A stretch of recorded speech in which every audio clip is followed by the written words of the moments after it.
Hey, what's going on, guys? It's ETA Prime back here again. Today we're going to be taking a look at the PC Engine Mini. Now, I'm super excited about this. I actually put my pre-order in on Amazon Japan a few months ago, and I was lucky enough to get it in before they delayed everything. Unfortunately, due to events around the world with the cough, this has been really delayed. So if you pre-ordered this on Amazon North America or pretty much any other part of the world, you may not receive it for a little while. I actually pre-ordered the TurboGrafx 16 Mini and the Core Grafx Mini, plus a couple other controllers, but all of that's delayed. The only thing that I've got in my possession right now is the PC Engine Mini.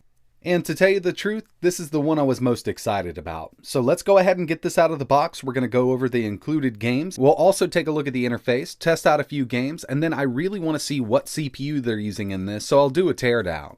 The PC Engine Mini includes 58 games. We'll go over that list in just a second, but let's go ahead and get this out of the box. So with this mini console, you're going to receive a user manual. You'll also receive a micro USB cable to power the unit up. Unfortunately, in Japan, none of these mini consoles come with any kind of power adapter, so you will have to provide your own power brick, but this thing only uses 5 volt, 1 amp, so you should have a cell phone charger laying around that'll work. As for the controller, you're going to get the simple PC Engine controller with no turbo switches, but they do offer a turbo switch model that you can buy separately. It's something that I did pre-order, but it's delayed. I'm not sure when I'm going to get it. Either way, the stock included controller looks amazing. It's the same exact size as the original PC Engine controller. The buttons feel exactly the same, but it's USB powered, and hopefully this does work with the Raspberry Pi or a laptop or PC running RetroArch. And finally, the PC Engine Mini itself. To tell you the truth, this isn't much smaller than the original PC Engine. It is a bit smaller. I mean, it is miniaturized.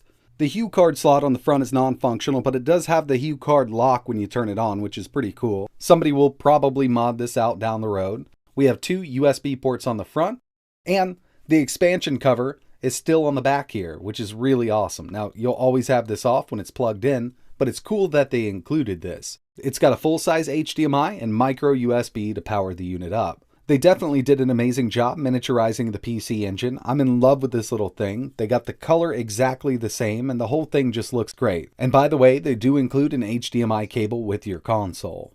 So I just wanted to give you a little comparison here. On the far left, we have the NES Mini, then the PlayStation 1 Mini, and finally, the PC Engine Mini.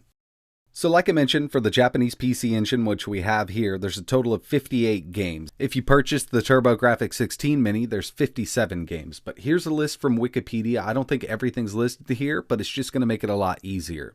At the end of the video, I will scroll through each game so you can see exactly what's on the PC Engine Mini. And of course, forgive me for butchering any of these names. Most of them are Japanese. But we have Air Zonk, Aldines, Alien Crush, Gate Ball, Blazing Lasers, Bomberman 93, Bomberman 94, Bomberman, Panic Bomber, Bonk's Adventure, Bonk's Revenge, Kadash, Castlevania, Rondo of Blood, Chu Manfu, China Warrior, Choaniki, Dragon Spirit, Dungeon Explorer, Fantasy Zone, Galaga 88, the Genji and the Heike clans, Ghouls and Ghost, Gingafukai Dusatsu Sapphire, Gradius, Gradius 2, JJ and Jeff, Jaysaken Necromancer, Lords of Thunder, Military Madness, Moto Rotor, Newtopia and Newtopia 2, New Adventure Island, Ninja Gaiden, Ninja Spirit, Parasol Stars, Power Golf, Psychosis, R-Type, Salamander, Spriggan, Snatcher, Soldier Blade, Space Harrier, Splatterhouse, Spriggan Mark II, Star Parodia, Super Darius, Super, Momo Mentaro Denditsu, Superstar Soldier, Tengia Makio 2, Tokimeki Memorial, Valkyrie no Densetsu, Victory Run, and Ys Book 1 and 2. So on paper, it's got a great selection of games, but we really need to see how it performs. So I'm going to go ahead and boot this up for the first time, and we'll get right into it. So upon first boot, you'll be prompted to choose your language. I'm going to go with English here. And I gotta say, this is one of the best looking mini console interfaces that I've seen so far. It looks crazy good. It's got those mini PC engines running around in the background here. And the game selection is really great.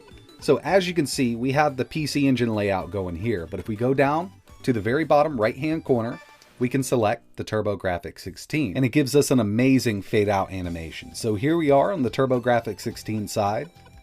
Really good games listed here. Let's get right into the settings, and then we'll test some of these out. I just love the layout of this and the way it looks. At the very bottom, we're going to head to Settings. So up here, we have User Manual. We can change the language, Display Settings, So we can set it up for widescreen if we want to. I'm set to 4:3, which is what I'm going to keep it at. And we can also change it to the Core Grafx screen or the Core Grafx bezel. Not a big fan of that. It does make the screen a lot smaller, but some people might be into this. I'm just going to leave it with the stock 4:3 setting. Wallpaper. Now there's not a lot to choose from in here. I'm sure mods down the road will allow for more. I'm not a big fan of most of these, except for the one that comes pre-allocated. Menu design. PC Engine, or we can change it to Core Grafx. So we'll go here, back out, credits, restore factory settings, return to menu. Now I'm still on TurboGrafx, but I did set the PC Engine side to Core Grafx. And as you can see, we got the Core Grafx layout. Now, one of the coolest things about this whole unit here is the way it loads up games.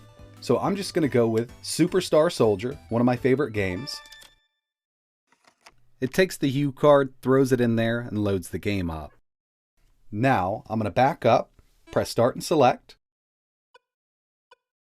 From here, we have 4 save slots for each game. We can load and save from here. I'm going to return to menu. And now we're going to try out a PC Engine CD game. So if we take a look on the left-hand side, it's going to tell us if it's a hue card or a CD. So here we go, CD-ROM, Super Darius. It's going to throw the hue card in there. And it gives us a little CD-ROM plus the sound. Absolutely amazing. I love the way this is set up. So now it's time to get into a little gameplay. I'll test out 3 or 4 games here, but I'm sure everything's going to run pretty well. First up, we'll go with Aldines. This was actually released on the PC Engine TurboGrafx system. It's definitely an awesome game, and if you're into horizontal shooters, you need to try this one out if you haven't already.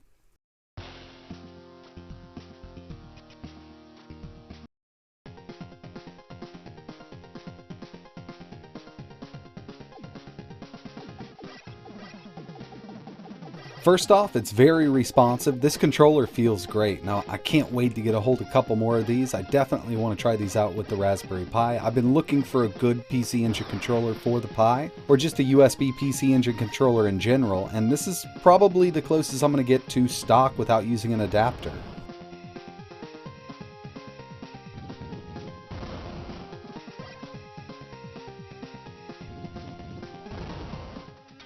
Next up, we have the Kung Fu, playing really nice here. Now, you don't control your character left to right, he automatically moves, but you do kick, punch, and jump here.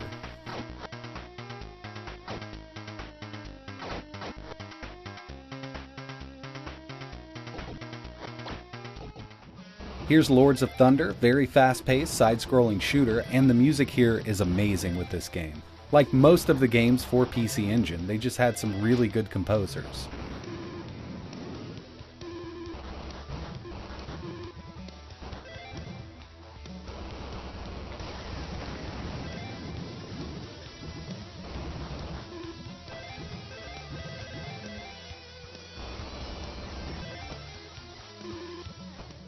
This is New Adventure Island, and I'm a big fan of the Adventure Island series for Game Boy, NES, and Super Nintendo. This one's definitely much different, but it still kind of plays the same. It's just got a much different look to it. Still very fun, and it works great on the PC Engine Mini.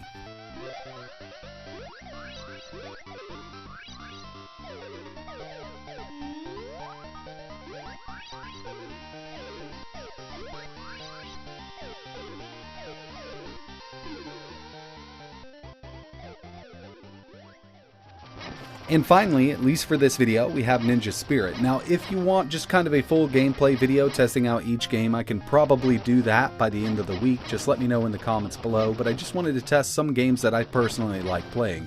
And all of them that I've tested so far work great. So far, I'm really loving the PC Engine Mini, and I'm sure that the TurboGrafx 16 Mini or the Core Engine Mini is going to be just as good, and I can't wait to get my hands on those, but like I said, due to the cough going around, everything is delayed. This was the only thing I could get my hands on, and luckily, I pre-ordered it a long time ago, so it's still shipped to me. Now, I want to turn my attention to a Teardown. I'm really interested to see what's powering this unit. And because I can't leave well enough alone, I want to tear this thing down. I'm really interested to see what CPU this thing's running. Everything works really well, but these PC Engine games, TurboGrafx, and PC Engine CD games aren't that hard to emulate. These were emulated a long time ago on single-core ARM CPUs, so we don't need that much power to run all of this. But I'm pretty sure we're going to have something similar to, let's say, the SNES Mini or the PlayStation 1 Mini. First thing I need to do is get these 4 screws out of the bottom here, and the top half should pop right off. Here we are. We got a little RF shield / heatsink here that I need to pull off with 4 more Phillips head screws, but one thing I'm already noticing is this thing is manufactured by Hori. It's got a big Hori mark right on the motherboard. I know it's kind of hard to see here. I'll take some close-up pictures. But let me go ahead and get this metal shield off real quick, and we'll see what's under here. Now that the main board's out, I can take a closer look at this CPU. And to my surprise, it's running the same exact CPU as the Genesis Mini. This board looks very similar. I mean, it's laid out a little different from the Genesis Mini, but this is actually a good thing because the modding community should be able to easily implement a mod to this because they already have the Genesis Mini modded out. So as you can see, we have the big Hori logo here on the main board. So I guess the console itself is manufactured by Hori. And like I mentioned, the same exact CPU is being used in the Genesis Mini. This is an all-winner based Z7213. It's a quad-core ARM Cortex A7 clocked at 1.3 GHz. Now, in this unit, it might not be clocked at 1.3 because we really don't need that much power to push these games. But either way, that's the base of the chip. The GPU is a Mali 400, 256 megabytes of DDR3 RAM, just like the Genesis Mini, but the internal storage has been swapped out. Now, from everything that I can find online, running the numbers on this chip, it's looking like a 4 GB module in here. And if this is true, this is more than any other mini console. And what's really leading me to believe this is the size of PC Engine CD and TurboGrafx CD games. For instance, Lords of Thunder is 372 megabytes uncompressed. This is in CHD format. Gradius 2 is 310 megabytes. Bomberman Panic Bomber is 381 megabytes, and Snatcher is 380 megabytes. Now there's more CD games on here, so even if these are compressed, we would need a lot of storage to hold all of the CD games that are included with the PC Engine Mini and the TurboGrafx 16 Mini. Now I could be completely wrong about this, but looking at the game sizes, we're going to need a lot more than 512 megabytes on this unit. So when this thing does get hacked, and I'm pretty sure it will do PlayStation 1 games pretty well. It'll also do NES, SNES, 32X, and Sega Genesis. So in the end, I'm in love with this little mini console. Is it worth $99? In my opinion, I really do think it is. Whether you get the TurboGrafx 16, the Core Grafx Mini, or the PC Engine Mini. Like I mentioned, we get 58 games here, 57 on the TurboGrafx 16, but either way, you're going to have an awesome selection of games, and they definitely did a great job recreating the console itself and the controller. The controller here is great. I have to see if this works on my PC running RetroArch or any other emulator, and the Raspberry Pi, but these are really awesome controllers. Buttons, D-pad, everything feels great. I do wish it had turbo function built in, but you can buy the optional controllers with the turbo switches. So that's pretty much it for this video. I really appreciate you watching. I'm definitely going to be doing a review on the TurboGrafx 16 and the Core Grafx as soon as I can get it in my possession. But if they're anything like the PC Engine Mini, which they will be, they're going to be awesome. If you guys want to see anything else running on this unit or have any questions, let me know in the comments below. But like always, thanks for watching.